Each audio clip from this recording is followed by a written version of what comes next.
Naghahanap ka ba ng legit na data entry job na pwede mong gawin kahit nasa bahay ka lang? Sa video na to, ibabahagi ko ang top 5 na data entry jobs na pwede mong simulan ngayong 2025 kahit wala kang experience. Siguraduhin mong tapusin ang video dahil sa dulo, ituturo ko rin kung saan ka pwedeng mag-apply at paano magsimula step by step. Bago tayo magsimula, maaari mo ba akong suportahan? Huwag kalimutang mag-subscribe sa aking channel para ma-notify ka sa mga susunod kong content. Ay hit mo na rin ang bell icon para updated ka lagi. Ngayon, pag-uusapan natin ang top 5 legit na data entry jobs na open worldwide, ibig sabihin, kahit taga Pilipinas ka, pasok na pasok. Una sa listahan ay ang Clickworker.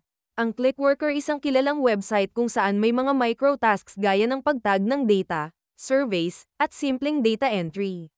Babayaran ka kada task at pwede kang mag-cash out via PayPal. Open ito sa buong mundo, kasama ang Pilipinas. Next naman, micro-workers. Sa micro-workers, makakagawa ka rin ng maliliit na tasks tulad ng pag-check ng impormasyon sa websites, pag-upload ng images, o pag-verify ng data. Kahit maliit lang ang kita kada task, mabilis itong dumami kapag consistent ka. Tip: tapusin ang profile setup para makakuha ng mas maraming task offers. Ito ang isa sa pinakapopular na platform ngayon, ang Remotasks. Gumagawa ka rito ng data labeling, transcription, image annotation, at minsan may AI-related projects pa. Kailangan mo lang munang dumaan sa short training at exam bago ka makakuha ng tasks. Weekly ang bayad via PayPal. Ang OneForma ay isang legit at global platform na nag-o-offer ng part-time at project-based work tulad ng transcription, typing, at data collection.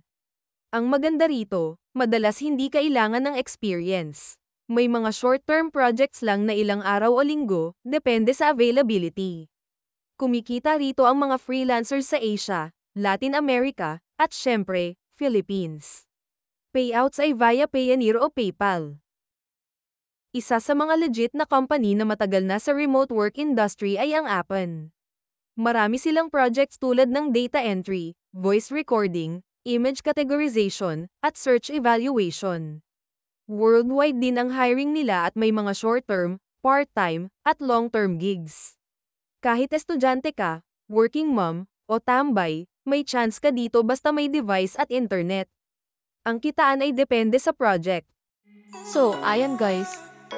Legit at sakto para sa atin mga Pinoy ang mga data entry jobs na to. Sana makatulong ang video na ito sa iyo. At may bonus pa ako. Kung gusto mong mag-apply agad, ilalagay ko ang mga legit job links sa description box sa baba. Kaya i-check mo yan pagkatapos ng video. Don't forget to like, share, at mag-subscribe sa channel ko para sa mas marami pang online earning tips. See you guys sa next video.